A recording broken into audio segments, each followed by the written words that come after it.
siang Bapak Ibu semuanya. Bagaimana kabar kalian hari ini? Baik. Iya. Nah, untuk hari ini saya akan mendiseminasikan budaya positif. Ya. Nah, saya seperti yang Bapak Ibu kenal, yaitu saya Nimade Nopriasih, CGP Angkatan 8 Kabupaten Bangli. Nah, pada kesempatan siang hari ini saya ucapkan selamat datang kepada semua rekan-rekan guru hebat yang ada di SDN 43 ini. Nah, marilah kita bersama sekarang belajar berkolaborasi, saling mendukung demi mewujudkan disiplin positif di sekolah kita tercinta ini. Nah, pada disiplin positif hari ini yang saya sampaikan, yang akan saya diseminasikan, yaitu ada beberapa konsep utama yang akan saya sampaikan pada modul yang telah saya pelajari di modul 1.4, itu budaya positif. Nah, apa saja konsep utamanya? Konsep utamanya yang pertama yaitu perubahan paradigma belajar. Nah, bagaimana perubahan paradigma belajar itu nanti saya sampaikan. Nah, untuk yang kedua itu disiplin positif. Dan selanjutnya yang ketiga itu kebutuhan dasar manusia. Apa-apa saja kebutuhan dasar manusia. Nanti akan kita bahas dan kita kolaborasikan. Yang keempat yaitu motivasi perilaku manusia. Bagaimana motivasi perilaku manusia itu nanti kita bahas. Di sekolah atau kita sebagai guru ada sebuah posisi kontrol yang harus kita perhatikan dari murid kita. Dan yang keenam yaitu keyakinan kelas, dan yang terakhir yaitu segitiga restitusi. Dari ketujuh konsep ini saya akan paparkan satu persatu. Yang pertama yaitu tentang paradigma. Nah, filosofi pendidikan Ki Hajar Dewantara yang pertama itu pendidikan adalah menuntun. Bagaimana Bapak Ibu menuntun anak didiknya di sekolah dengan baik. Nah, yang kedua itu sesuai dengan filosofi pendidikan Ki Hajar Dewantara, yaitu pendidikan sesuai kodrat alam dan kodrat zaman. Seperti yang kita sudah ketahui saat ini, perkembangan zaman sangatlah pesat. Jadi bagaimana kita sebagai guru menuntun anak-anak didik kita untuk berkembang sesuai dengan kodratnya. Kalau kita kaitkan seperti kodrat zaman sekarang, kita kaitkan ke pembelajaran kita menggunakan IT atau menggunakan media-media yang lainnya yang semakin pesat berkembangnya. Nah, yang ketiga yaitu pembelajaran berpihak pada murid. Bagaimana kita membuat sebuah pembelajaran yang berpihak atau berfokus kepada murid kita di sekolah. Contohnya, bagaimana kita membuat rancangan pembelajaran agar siswa itu atau anak-anak kita bisa belajar dengan senang, menyenangkan, berminat dia untuk belajar. Nah, itu tadi tentang filosofi pendidikan Ki Hajar Dewantara. Sekarang saya lanjutkan pembelajaran dengan paradigma baru. Nah, tadi sudah saya sampaikan konsep utama yang akan kita bahas pada siang hari ini, yaitu paradigma baru. Paradigma baru di sini adalah pembelajaran dengan paradigma baru dirancang berdasarkan prinsip pembelajaran yang berdiferensiasi. saya jelaskan sedikit. Pembelajaran berdiferensiasi itu adalah pembelajaran yang memperhatikan kebutuhan anak. Ya, nah makanya sekarang kita di kurikulum ke-13 bagaimana kita memberikan pembelajaran sesuai dengan kebutuhan anak. Di awal pembelajaran kita mengadakan tes diagnostik. Dari tes diagnostik itu kita mengetahui kebutuhan apa yang kita akan perhatikan di sana untuk pembelajaran selanjutnya atau pemberian pembelajaran selanjutnya kepada anak-anak. Nah, di sini prinsip pembelajaran yang berdiferensiasi sehingga setiap siswa belajar sesuai dengan kebutuhan dari tahap perkembangan untuk mewujudkan profil pelajar Pancasila. Seperti itu. Kalau di kurikulum kelas 1 dan 4, kebetulan di sekolah kita baru menerapkan kurikulum merdeka itu di kelas 1 dan kelas 4. Jadi hal yang pertama kita lakukan yaitu mengadakan tes diagnostik ya. Nah, itu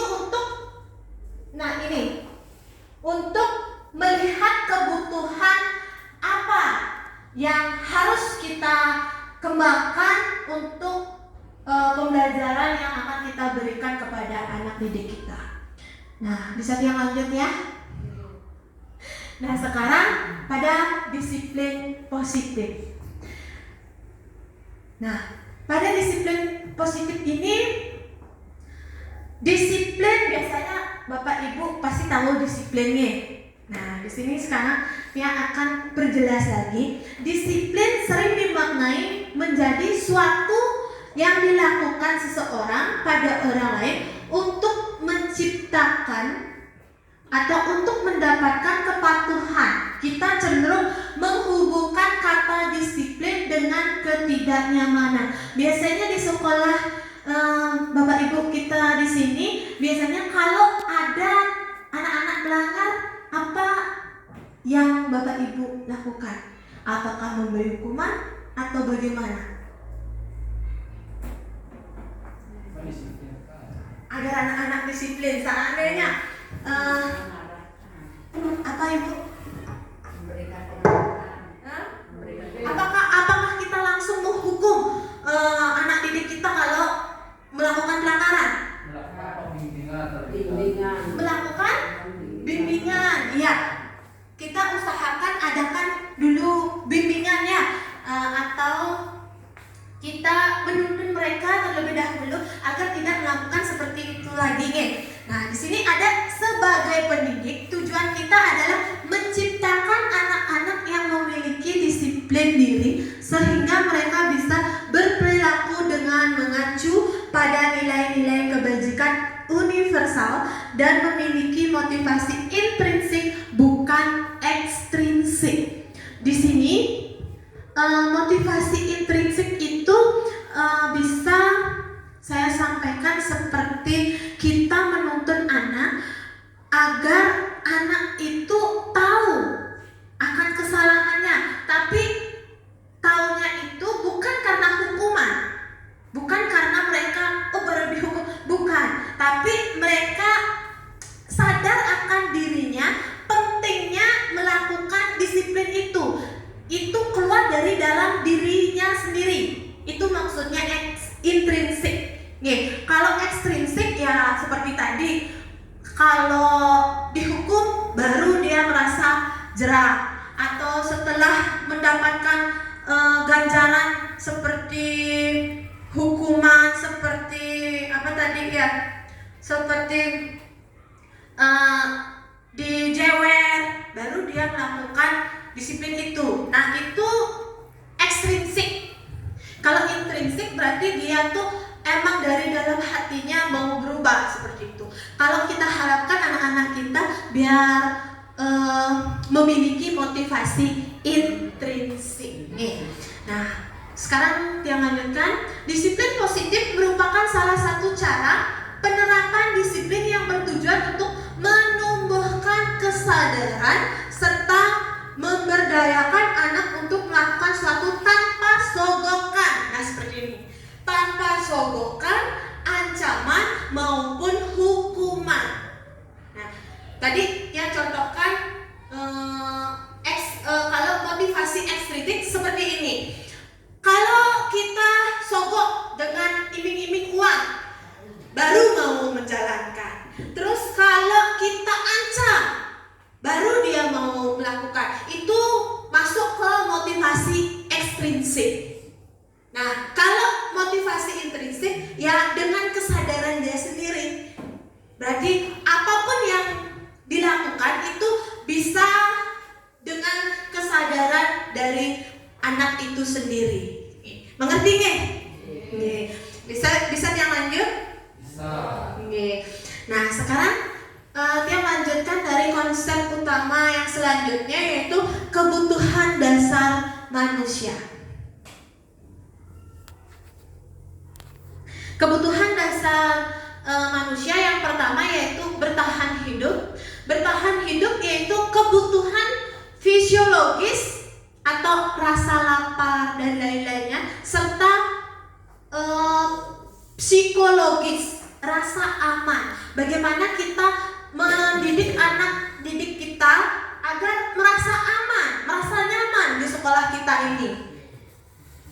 Nah, yang kedua yaitu kasih sayang dan rasa diterima.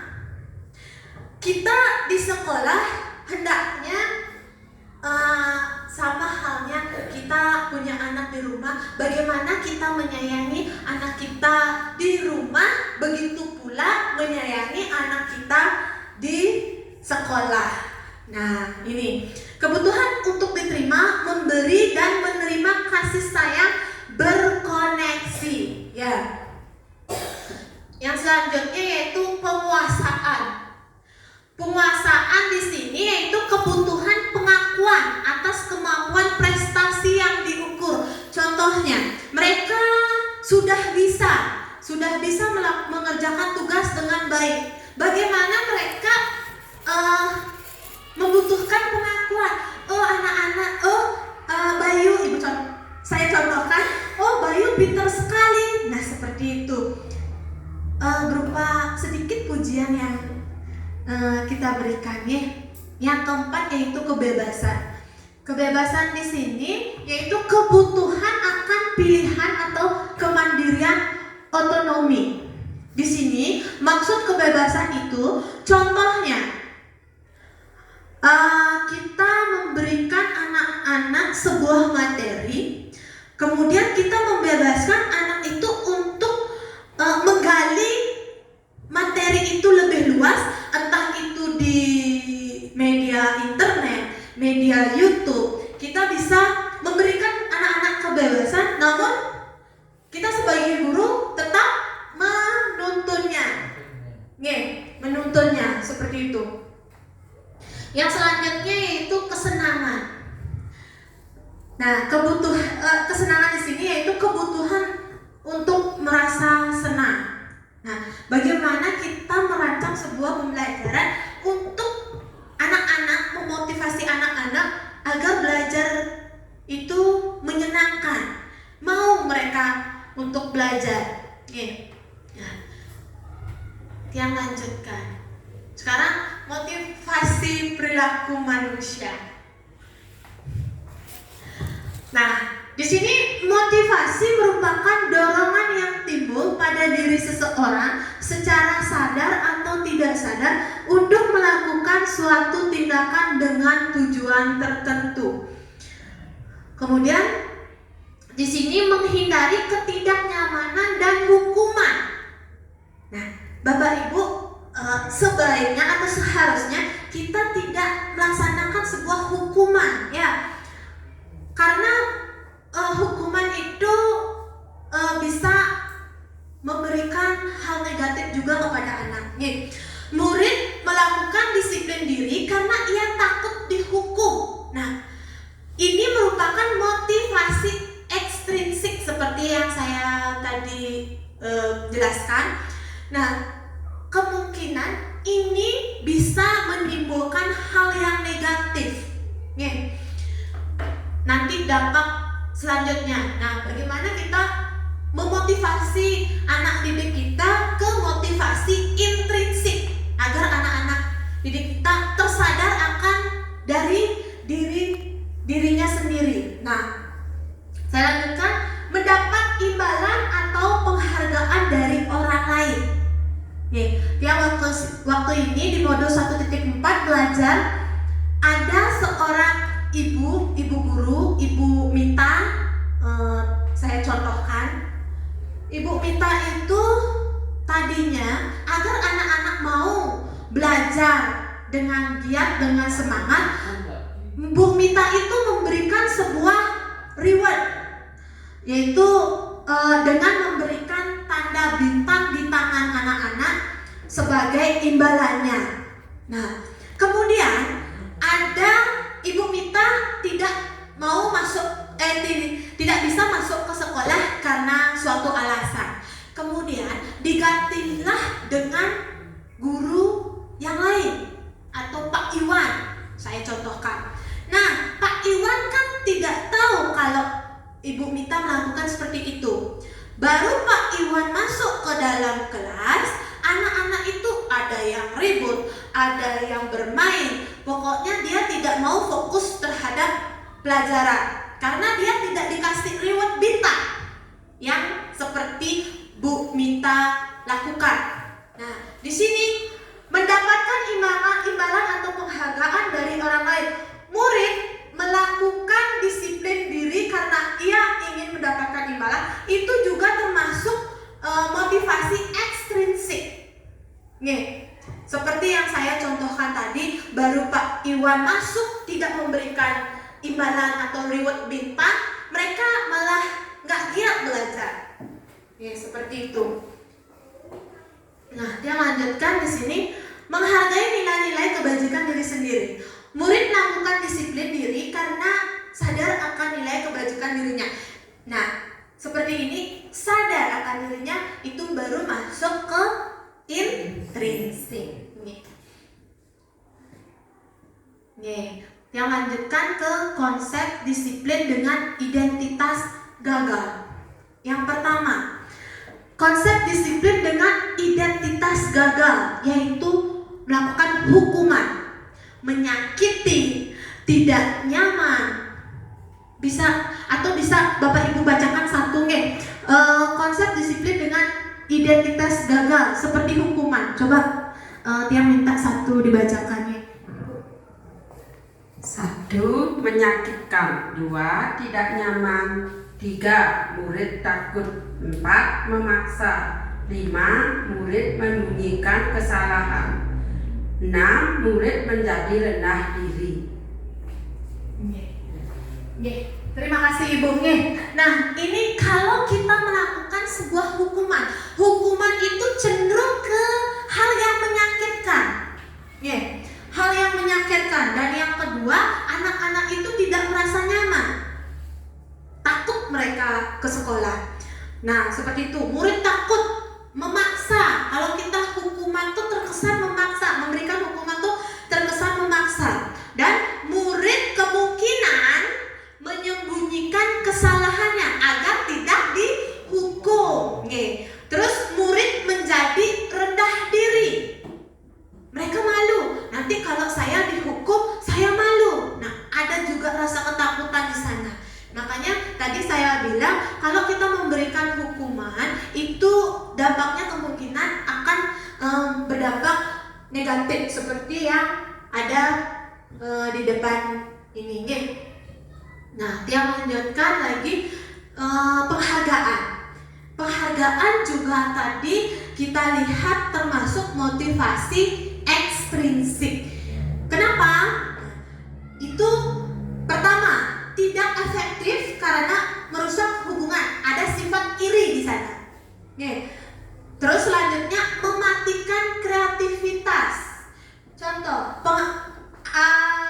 kalau anak-anak kita kasih penghargaan, tentunya nanti temennya itu juga akan merasa iri. Kenapa saya nggak dikasih ya? Seperti itu. Terus menghukum dengan sistem ranking. Kemudian merampas hak menghargai diri. Nah, ini mungkin yang dampak negatif untuk pemberian penghargaan. Nah, yang lanjutkan konsep disiplin dengan pendekatan restitusi. Nah, di sini ada sebuah konsep disiplin yaitu dengan pendekatan restitusi. Nah, apa itu pendekatan restitusi? Yang jelaskan, pendekatan restitusi, ada yang bisa baca? Coba dibacakan nih, Bapak. Pendekatan restitusi merupakan sebuah cara menanamkan disiplin positif pada murid. Nah, yang tadi saya sampaikan hukuman, penghargaan itu adalah disiplin yang mengakibatkan atau kemungkinan mengakibatkan hal yang negatif. Nah, di sini dengan konsep disiplin yaitu pendekatan restitusi, kita mendisiplinkan anak-anak biar menjadi disiplin yang positif. Nah, di sini restitusi itu apa sih? Nah, restitusi adalah proses menciptakan kondisi bagi murid untuk memperbaiki kesalahan mereka sehingga mereka kembali pada kelompok mereka dengan karakter yang lebih kuat. Nah, di sini yang dimaksud restitusi itu kita menggali terlebih dahulu. Kita sebagai seorang guru bukan menggali motivasi ekstrinsiknya, namun kita menggali motivasi intrinsiknya. Kita lakukan beberapa, nanti saya akan berikan bagaimana caranya melakukan segitiga restitusi. Sebelum ke sana, saya memberikan bayangan sedikit. Bagaimana kita menumbuhkan kesadaran anak akan budaya positif itu. Bukan karena baru dapat hukuman, bukan karena penghargaan. Bagaimana kita caranya menumbuhkan rasa kesadaran anak-anak akan disiplin. Nah, di sini saya akan jelaskan ciri-ciri restitusi. Ciri-ciri restitusi yang pertama yaitu bukan menebus kesalahan, namun belajar dari kesalahan. Itu yang pertama. Yang kedua, memperbaiki hubungan. Yang ketiga, tawaran bukan paksaan. Jangan dipaksa muridnya nih. Yang keempat, menuntun untuk melihat ke dalam diri. Yang tadi saya bilang bagaimana caranya menumbuhkan motivasi intrinsik atau kesadaran mereka sendiri. Yang selanjutnya, fokus pada karakter, bukan tindakan. Yang terakhir yaitu menguatkan dan fokus pada solusi. Nanti kalau mereka sudah menyadari akan kesalahan mereka, bagaimana kita mencari solusi yang terbaik untuk kedepannya. Seperti itu. Nah, sekarang ada perbedaan contoh kasus yang saya sampaikan di sini. Saya kasih contoh. Nah, di sini siswa sering tidak mengerjakan tugas. Yang pertama itu hukuman. Guru menghukum siswa tersebut hormat bendera selama 10 menit. Itu hukumannya karena sifatnya menyakiti. Ya, kalau hukum isi nengkleng juga itu sifatnya menyakiti. Guru marah dan murid menjadi takut. Nah, sifat takut dari murid itu timbul. Nah, ini ada konsekuensi. Apa bedanya hukuman, konsekuensi, dan restitusi? Kalau konsekuensi sekarang saya bahas, guru memberikan konsekuensi untuk mengerjakan PR saat jam istirahat. Guru tegas dan siswa menghormati peraturan. Kalau konsekuensi ini lebih mengarah ke positif, ke hal positif, masih ke ranah tetap kayak hukuman, tapi masih tetap ke ranah pendidikan. Contohnya seperti guru memberikan konsekuensi untuk mengerjakan PR.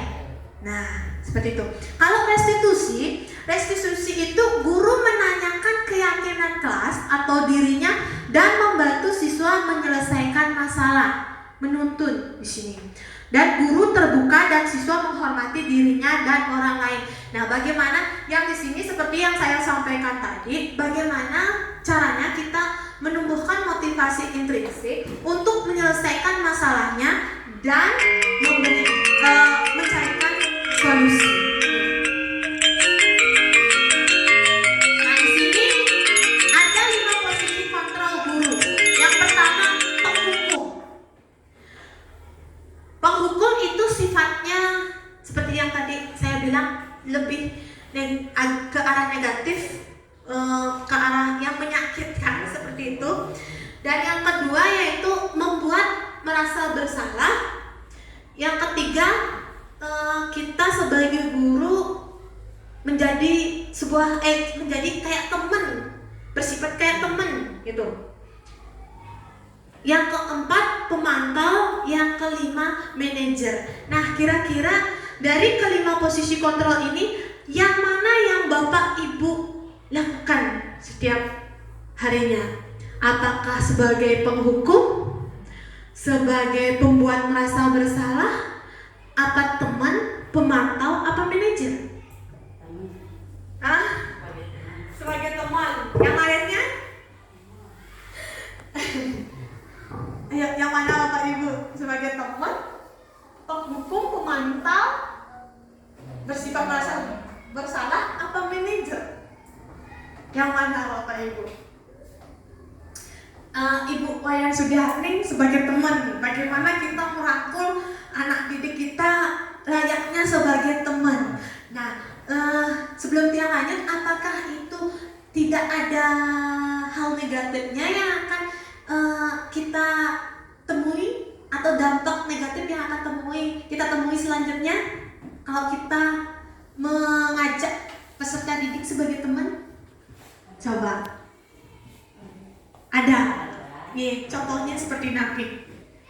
Muridnya kurang merasa atau muridnya jadi tidak terlalu menghormati guru karena dianggap sebagai teman. Ya, betul. Ya, Niko salah satunya ya, hal negatif yang kemungkinan akan terjadi jika kita memperlakukan atau memposisikan kontrol kita sebagai teman. Kemungkinan nanti anak didik kita tidak akan mau hormat, menghargai kita sebagai guru mereka. Nah, kira-kira posisi kontrol mana dari kelima ini nih? Pemantau? Ya, yang jelaskan satu-satunya. Pertama, penghukum, patuhi aturan saya atau awas. Nah, seperti itu. Awas, kamu tidak mau melakukan. Nah, kamu selalu saja salah. Selalu pasti yang terakhir selesai. Nah, itu sifatnya penghukum. Selanjutnya, membuat merasa bersalah. Ibu sangat kecewa sekali dengan kamu. Beberapa kali Bapak harus memberitahu kamu ya. Selanjutnya, gimana coba kalau orang tua kamu tahu kamu berbuat begini? Membangunkan rasa bersalah mereka. Itu intinya di sini, nih. Ya, itu.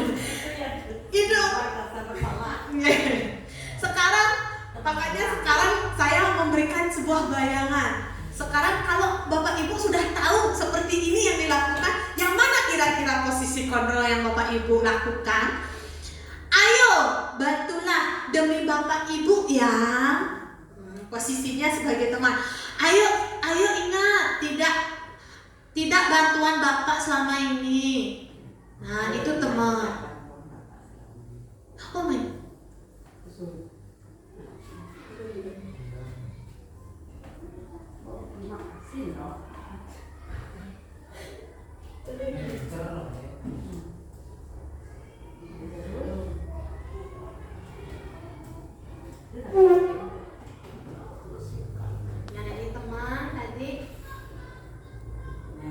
pemantau. Sekarang pemantau. Peraturannya apa? Apa yang telah kamu lakukan? Sanksi atau konsekuensi apa yang harus akan kalian terima? Nah, itu pemantau. Nah, sekarang ini manajer, di posisi manajer. Apa yang kita yakini? Kembali ke keyakinan kelas kita. Apakah kamu meyakininya? Jika kamu meyakininya, apakah kamu bersedia memperbaikinya? Jika kamu memperbaiki hal ini menunjukkan apa tentang dirimu? Kemudian, apa rencana kamu untuk memperbaiki hal ini? Ini solusi. Nih. Nah, dari pemaparan Tiang itu, contoh penerapan 5 posisi kontrol itu yang mana kira-kira yang Bapak Ibu laksanakan? Sebagai penghukum, teman, pembuat rasa bersalah, pemantau atau manajer? Nggih, tepat sekali. Nggih, sebaiknya kita sebagai guru itu memposisikan atau memposisi kontrolkan kita sebagai manajer. Nah, ini kita membangun motivasi intrinsik dulu. Nggih. Nah, seperti ini. Apa yang kita yakini? Nah, kembali ke keyakinan kelas. Apakah kamu meyakininya? Biar anak-anak itu berpikir apa sebenarnya keyakinan kelas yang sudah kita sepakati. Nah, kalau sudah tahu dia melanggar, kemudian dia meyakini apa bersedia memperbaikinya, gitu. Kita mencari kesediaan mereka, apakah bersedia memperbaiki hal yang sudah mereka lakukan yang bersalah, gitu. Jika kamu memperbaiki hal ini menunjukkan apa tentang dirimu? Ini kita membangun motivasi intrinsik. Kemudian di sini yang terakhir kita mengajak anak didik kita untuk mencari sebuah solusi. Seperti itu. Nah, di sini sama seperti yang tadi. Yang skip aja nih. Nah, sekarang agar lebih semangat, saya ajak Bapak Ibu ice breaking dulu, nih.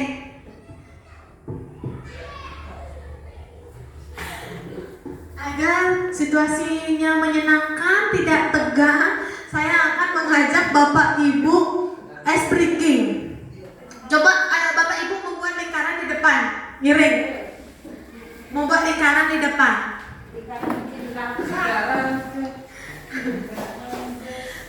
Nah, di sini. Nah, saya di tengah-tengah. Kalau saya bilang door, nah biasanya saya akan ajak Bapak Ibu seperti tentara, tembak menembak. Bapak Ibu pasti satu sama lainnya kenal nama, nama. Kalau seandainya saya Pak Pandenya turun jongkok. Sekarang ibu-ibunya ini berlomba-lomba mengucapkan nama temannya. Contoh, Ibu Wayan Sudiani sama Bu Putu.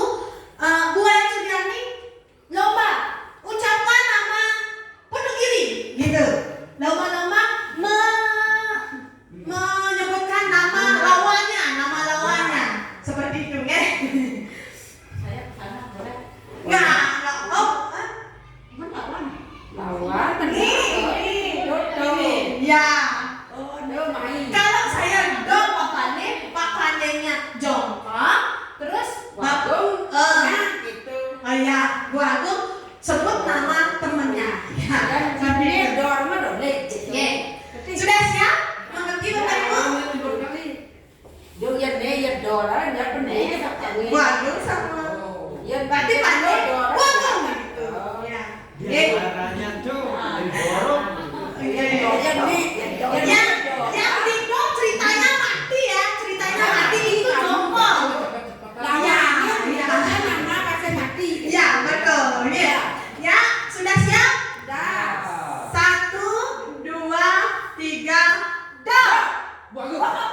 posisinya sebentar. Nah, tekan.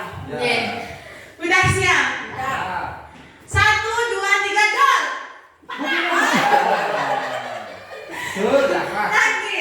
Satu, dua, tiga, dor.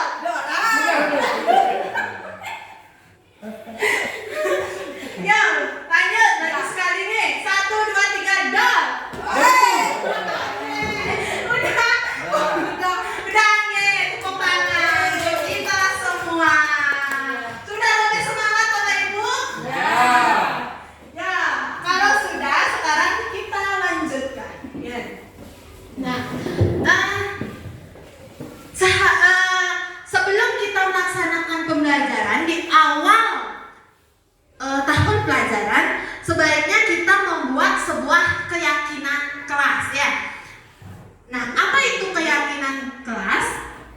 Mengapa keyakinan kelas? Mengapa tidak peraturan kelas? Kira-kira apa ya Ibu, Bapak Ibu? Mengapa kita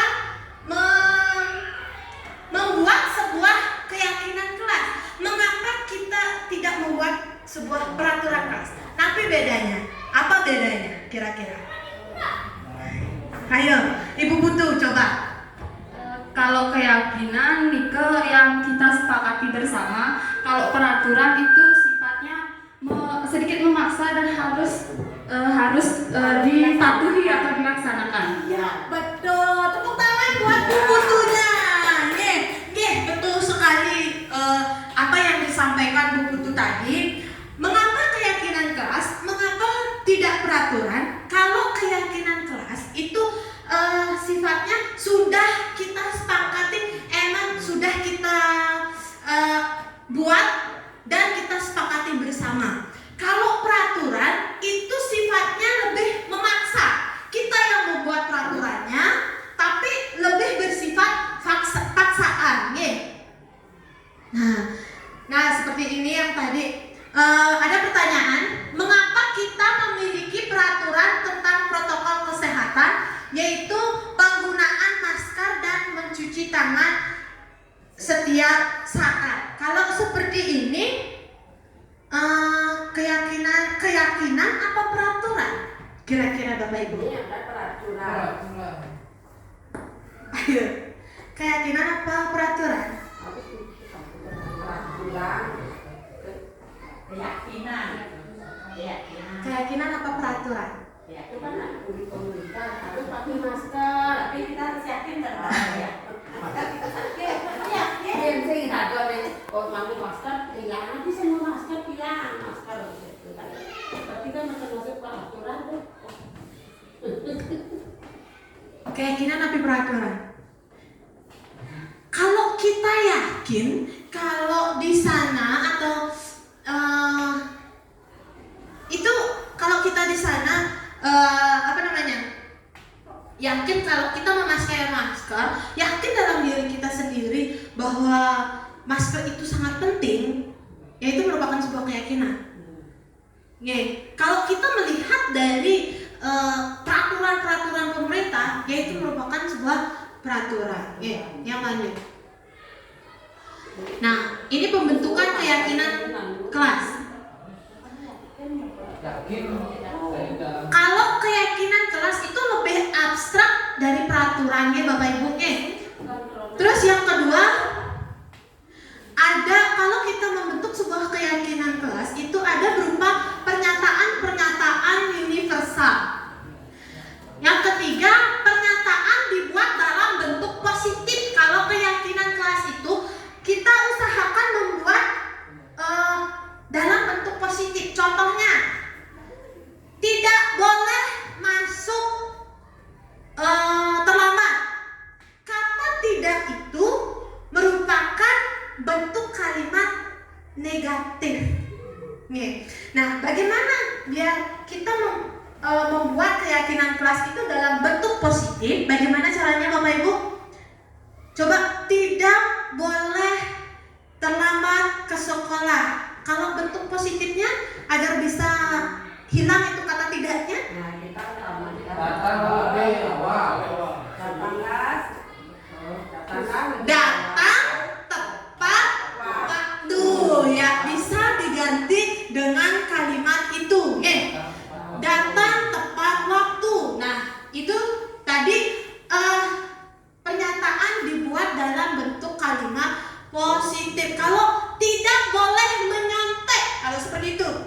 Tidak boleh menyontek bentuk positif apa negatif? Itu positif dong. Tidak boleh menyontek. Negatif apa positif? Tidak boleh. Negatif apa positif? Apa? Hah? Negatif apa positif? Tidak boleh menyontek, memang tidak boleh kan positif dong. Tidak boleh. Positifnya bekerja. Oh. Coba. Nah, Kalau tidak boleh menyontek, bentuk positif apa negatif? Kalau tidak boleh menyontek itu merupakan bentuk negatif. Kalau positifnya bekerja dengan sendiri. Oke, boleh. Baik sekali. Tidak boleh menyontek. Tadi Tiang bilang kata tidak itu dia berbentuk negatif. Nah, bagaimana kita caranya membentuk keyakinan kelas dengan pernyataan bentuk positif? Itu bisa seperti tadi yang dibilang Pak Mat. Apa Pak Mat? Bekerja dengan usahakan bekerja sendiri. iya, bekerja dengan sendiri atau belajar sungguh-sungguh. Kalau sudah anak itu belajar bersungguh-sungguh, tentunya tidak akan menyontek. Bisa menggunakan pernyataan itu biar pernyataan itu menjadi sebuah bentuk pernyataan positif. Nah, di sini dia lanjutkan sedikit aja agar mudah diingat. Kalau kita membuat sebuah keyakinan kelas itu cukup dengan pernyataan sedikit saja, tapi anak-anak ingat. Oh, Cembama masuk terlambat, nggak dikasih masuk terlambat. Terus apalagi yang kita akan sepakati cukup sedikit saja jumlahnya, tapi mereka tetap ingat. Gitu. Belajar bersungguh-sungguh. Contohnya dia sampaikan belajar bersungguh-sungguh. Kalau di belajar bersungguh-sungguh itu ada tidak menyontek, terus rajin belajar, itu termasuk ke sana. Nanti ya seperti itu ya. Yang selanjutnya sesuai dengan kondisi kelas dan agar mudah diterapkan. Yang terakhir yaitu semua warga kelas atau sekolah dilibatkan saat membuatnya. Nah, jangan guru yang membuat, jangan guru itu sendiri yang membuat. Kita ajak semua warga sekolah itu untuk keyakinan sekolahnya atau untuk keyakinan kelasnya. Kita ajak semua anggota kelas, murid kita termasuk kita sebagai guru, kita ajak untuk menyepakati keyakinan kelas tersebut. Jangan guru yang membuat ini itu sebuah peraturan, nanti masuk ke sebuah peraturan sifatnya agak memaksa. Kalau membuat keyakinan kelas itu kita libatkan semua warga kelas atau warga sekolah. Nah, di sini ada urutan langkah-langkah utama dalam menerapkan keyakinan kelas. Yang pertama itu berdiskusi memunculkan peraturan-peraturan yang perlu ditaati warga kelas. Sekarang kita kasih kebebasan untuk anak hal-hal apa saja yang harus kita taati. Yang kedua itu mengubah peraturan-peraturan menjadi kalimat yang lebih positif. Seperti yang tadi, pasti anak-anak ada yang membuat pernyataan yang bentuknya negatif. Nah, kita sepakati untuk mengubah ke dalam bentuk positif. Selanjutnya yang ketiga, menyarikan peraturan-peraturan menjadi nilai-nilai kebajikan atau keyakinan kelas. Kemudian berdiskusi mengenal gambaran perilaku yang mencerminkan keyakinan kelas. Kelima, mendiskusikan mengenai peran seluruh warga kelas. Dan yang terakhir, meninjau ulang keyakinan kelas dari waktu ke waktu. Nah, seperti itu. Nah, seperti yang ini contoh pembentukan keyakinan kelas di kelas 4. Bapak Ibu bisa menggali keyakinan kelas mana yang akan kita sepakati dengan cara menggunakan post-it seperti ini. Kita tempel-tempel di depan kelas, kemudian dari post-it ini kita kelompokkan ke dalam keyakinan kelas. Kalau ini termasuk ke kehadiran, kalau ini masuk ke kerapian. Nah, seperti itu. Nih, itu contoh yang sudah yang terapkan di kelas 4. Nah, sekarang saya lanjut ke segitiga restitusi. Segitiga restitusi, ada yang tahu apa itu segitiga restitusi? Oke, dia jelaskan. Segitiga restitusi merupakan proses untuk menciptakan kondisi bagi murid untuk memperbaiki kesalahan mereka, sehingga mereka bisa kembali pada kelompok mereka dengan karakter yang lebih kuat. Nah, setelah kita melakukan atau membuat sebuah keyakinan kelas, seandainya ada anak kita yang melanggar, nah kita bisa menggunakan segitiga restitusi ini untuk memperbaiki atau mencarikan solusi bagi anak-anak kita yang memiliki atau berbuat kesalahan. Langkah-langkah segitiga restitusi itu yang pertama yaitu menstabilkan identitas. Yang kedua, di sini dia jelaskan dulu sedikit. Menstabilkan identitas yaitu bertujuan untuk mengubah identitas anak yang gagal karena melakukan kesalahan menjadi orang yang sukses, dari merasa sedih dan emosional hingga mampu menggunakan fungsi rasionalnya. Nah, contoh responnya seperti ini. Berbuat salah itu tidak apa-apa, nah. Nah, itu contohnya. Tidak ada manusia yang sempurna. Saya juga pernah melakukan kesalahan seperti itu. Kemudian kita bisa menyelesaikan ini. Kita membangun identitas anak itu, identitas yang gagal itu, agar melakukan kesalahan itu menjadi orang yang sukses. Yang selanjutnya, Bapak Ibu tidak tertarik mencari siapa yang salah, tapi Bapak Ibu ingin mencari solusi dari permasalahan ini.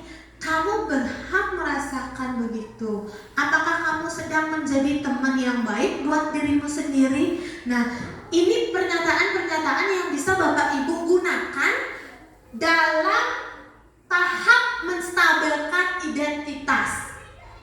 Pertanyaan-pertanyaan ini atau pernyataan-pernyataan ini bisa Bapak Ibu terapkan. Nih. Selanjutnya, langkah selanjutnya yaitu langkah kedua, yaitu validasi tindakan yang salah.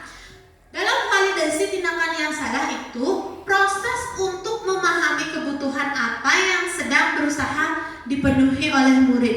Bukan berarti menguatkan tindakan salah itu pantas dilakukan. Namun, di sini lebih menguatkan pemahaman kita akan alasan dari murid melakukan tindakan tersebut. Nah, contoh respon yang Bapak Ibu bisa terapkan di sana seperti ini. Yang pertama, Bapak Ibu bisa menerapkan, padahal kamu bisa melakukan yang lebih baik loh daripada ini.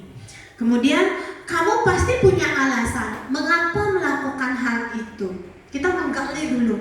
Nih, kami patut bangga pada dirimu sendiri karena kamu telah melindungi suatu yang penting buatmu. Terus kamu boleh mempertahankan sikap itu, tapi harus menambah sikap yang baru. Nah, seperti itu. Itu boleh Bapak Ibu terapkan dalam tahap yang kedua, yaitu validasi tindakan yang salah. Dan yang terakhir, langkah yang terakhir yaitu menanyakan keyakinan. Nah, menanyakan keyakinan adalah proses di mana murid menghubungkan dirinya dengan nilai-nilai yang dipercaya, yang sudah kita sepakati di awal dari sebuah keyakinan kelas itu. Contoh responnya, apa yang kita percaya sebagai kelas atau keluarga.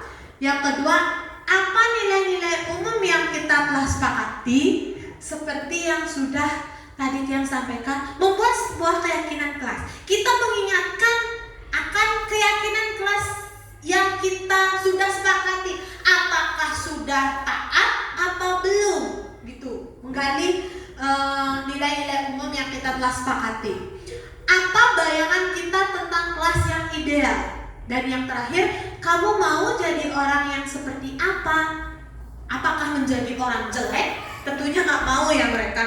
Apakah mau berubah menjadi anak yang baik, yang taat akan peraturan? Nah, itu di tahap menanyakan keyakinan.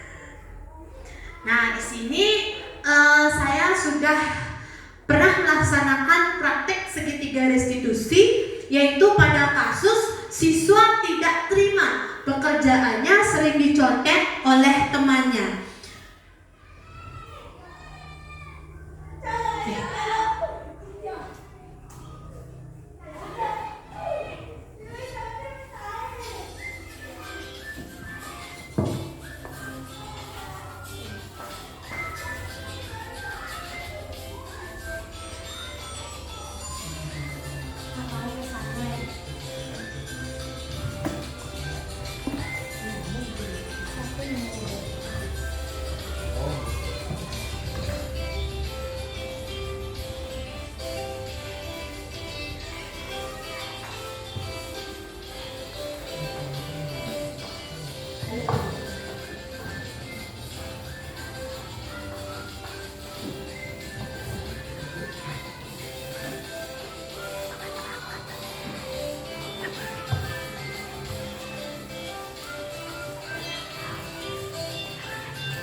Yang itu tadi contoh segitiga restitusi yang telah saya lakukan kepada murid saya yang bermasalah.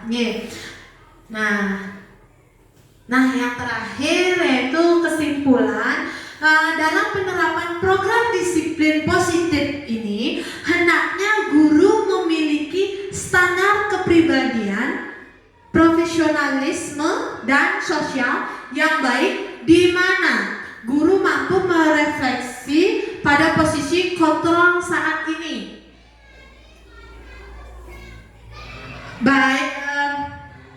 Bagaimana perjalanan dirinya sebagai seorang among. Nah, itu tadi yang sampaikan, kita sebaiknya sebagai seorang guru hendaknya berada di posisi manajer, yang menuntut murid-murid menjadi insan yang mandiri, merdeka dan bertanggung jawab. Di sana, karena di sana kita memotivasi siswa untuk melakukan atau memotivasi ke arah intrinsik, bukan ke arah ekstrinsik. sekian desiminasi saya dalam materi budaya positif. Kalau ada salah kata atau tutur kata dari saya mohon maaf. Terima kasih untuk Bapak Ibu hebat semuanya.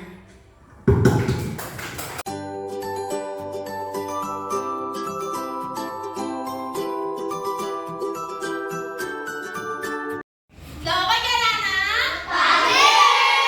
Bagaimana kabar kalian hari ini? Baik. Mudah-mudahan semua dalam keadaan baik sehingga bisa mengikuti pelajaran dengan baik. Nah, sebelum kita mulai pelajarannya, Ibu akan mengajak anak-anak membuat sebuah keyakinan kelas. Ada yang tahu apa itu keyakinan kelas? Belum. Ya, sekarang Ibu jelaskan. Keyakinan kelas itu adalah suatu kegiatan yang telah kita sepakati yang menumbuhkan nilai disiplin positif dan harus anak-anak taati. Seperti contohnya, datang tepat waktu. Boleh nggak datang terlambat kalau ke sekolah? Kenapa tidak boleh? Bisa selamat pelajaran. Iya, bisa. Nanti kalau kalian datang terlambat, itu bisa lambat mengikuti pelajaran ya. Nah, sekarang Ibu akan mengajak anak-anak membuat sebuah keyakinan kelas. Sebelum kita membuat keyakinan kelas, coba anak-anak berdiri dulu. Ibu mau ngajak anak-anak speaking biar semangat. Yuk, tepuk semangat.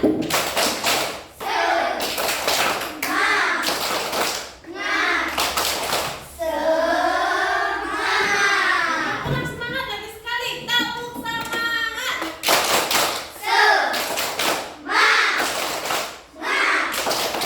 Nah, udah semangat anak-anak?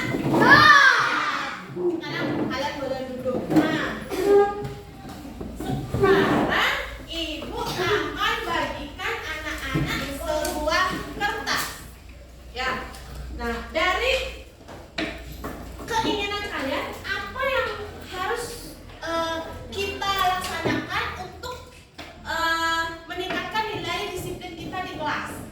Seperti tadi Ibu bilang, datang tepat waktu. Nah, apa lagi yang mau kalian sepakati untuk di kelas kita? Ya, sekarang tuliskan di kertas ini. Ngerti? Kalau sudah ngerti, ini Ibu akan bagikan satu persatu ya. Nanti setelah kalian menulis, ini anak-anak tempelkan di depan.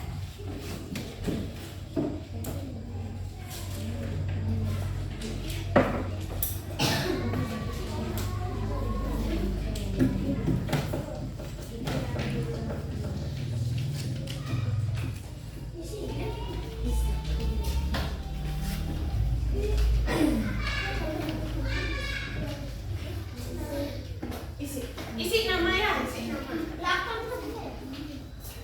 Ini akan ditempel, jangan di belakangnya. Lemnya di belakang. Jadi di depannya kalian tuliskan. Siapa yang belum dapat?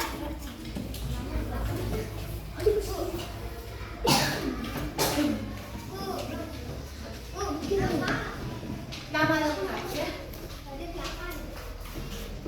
Nah, di sini di sini. Ini di belakangnya nanti kan kita tempel. Di sininya isi dulu nama ya. Nama dulu.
akan membacakan salah satunya ya.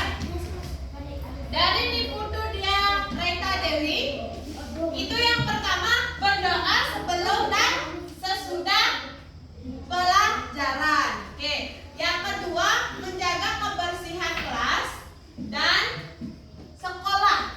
Oke. Nah, terus dari Nikadek Sita Paramita, datang ke sekolah tepat waktu, belajar bersungguh-sungguh menjaga kebersihan kelas. Ya. Lagi, nah sama ini ya, menjaga kebersihan kelas dan sekolah. Nah, kemudian datang tepat waktu, ya hampir sama. Menjaga kebersihan kelas, ya hampir sama. Terus tidak boleh makan di kelas, berdoa sebelum belajar, menjaga kebersihan sekolah. Pintar.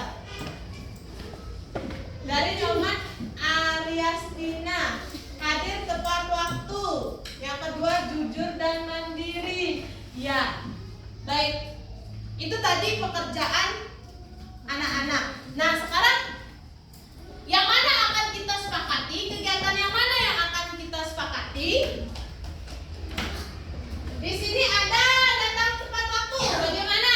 Kita sepakati itu? Ya. Yang pertama apa?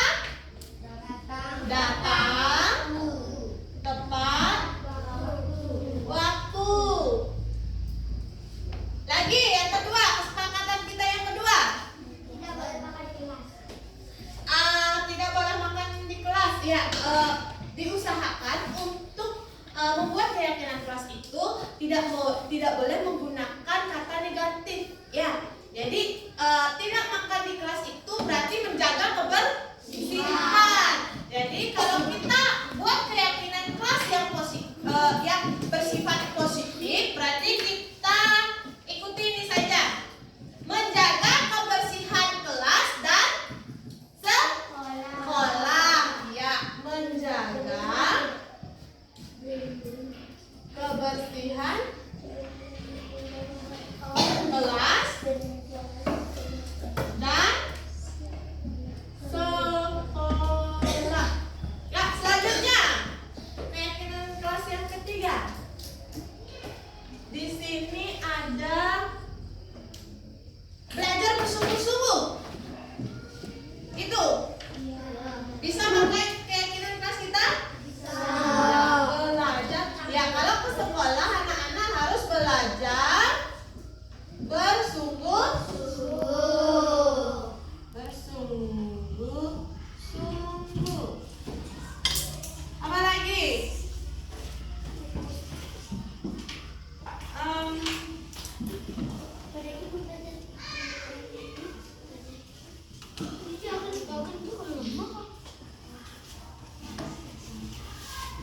Jujur dan mandiri. Nah, boleh nggak kalau anak-anak di kelas itu mencuri, contohnya, boleh? Berarti kita harus mempunyai sikap jujur dan mandiri.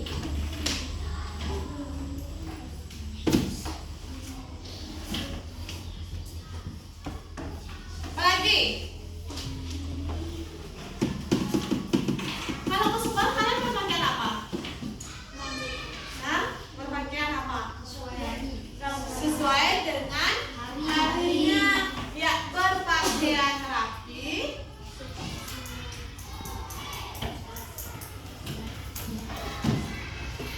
Sesuai dengan harinya. Di sini tadi ada yang bersikap baik, ramah dan sopan. Siapa yang tulis seperti itu? Ya, bisa dijadikan keyakinan kelas? Bisa kita sepakati itu sebagai keyakinan kelas kita? Bisa. Apa tadi? Bersikap baik, ramah, dan terhadap siapapun, entah itu teman, entah itu bu guru, bapak guru, kepala sekolah, ya harus bersifat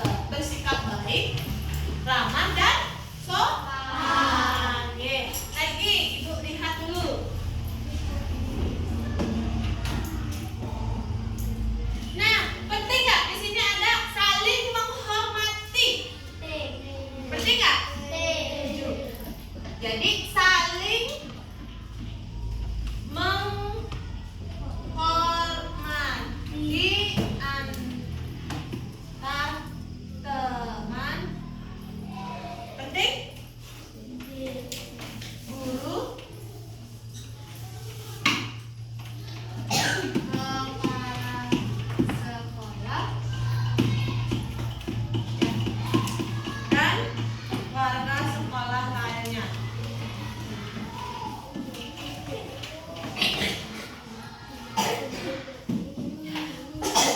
Nah, ini tadi Ibu simpulkan keyakinan kelas yang anak-anak buat. Bagaimana? Coba kalian anak-anak baca dulu.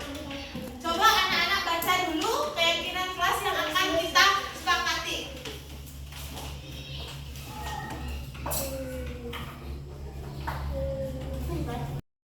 Nah, ini tadi Ibu simpulkan keyakinan kelas yang sudah anak-anak kerjakan.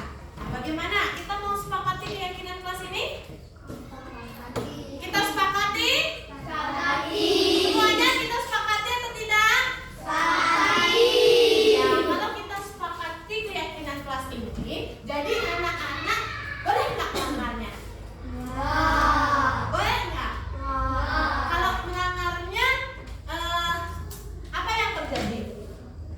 Seperti tadi, datang terlambat, apa yang terjadi?